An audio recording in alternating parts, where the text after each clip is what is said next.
Quand on va à la salle, on écoute souvent de la musique pour s'entraîner.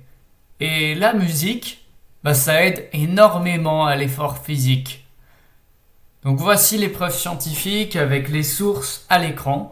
N'hésite pas à mettre pause si tu veux les lire tranquillement.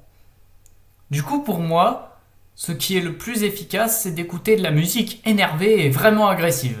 Alors évidemment, l'étude parle de musique en général, pas spécifiquement de musique agressive, donc c'est pas hyper scientifique ce que je vais dire là, c'est plus mon ressenti perso, mais je pense que la musique qui matche le plus avec l'intensité de l'effort rend l'effet beaucoup plus fort. Et niveau intensité, difficile de trouver plus extrême que ce que j'écoute. Ça me permet d'avoir une énergie de dingue et de pouvoir continuer à pousser même quand je suis au-delà de mes limites musculaires.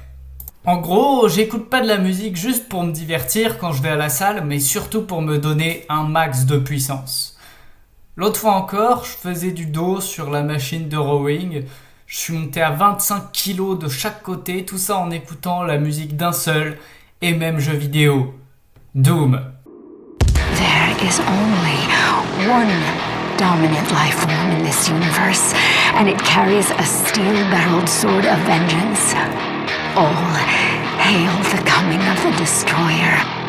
The Slayer's time is now. Les musiques de ce jeu sont vraiment tellement énervées qu'elles peuvent réveiller une énergie très très puissante dans l'oreille de celui ou celle qui les écoute. Une énergie de rage de vaincre, de motivation et de discipline. Un truc qui te donne envie de pousser et de charger toujours plus lourd. À la base, les musiques de Doom, ça ressemblait à ça.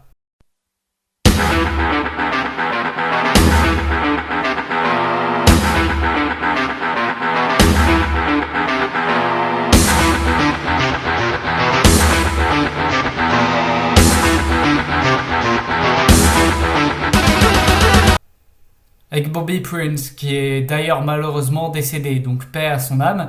Et puis, on est passé à ça.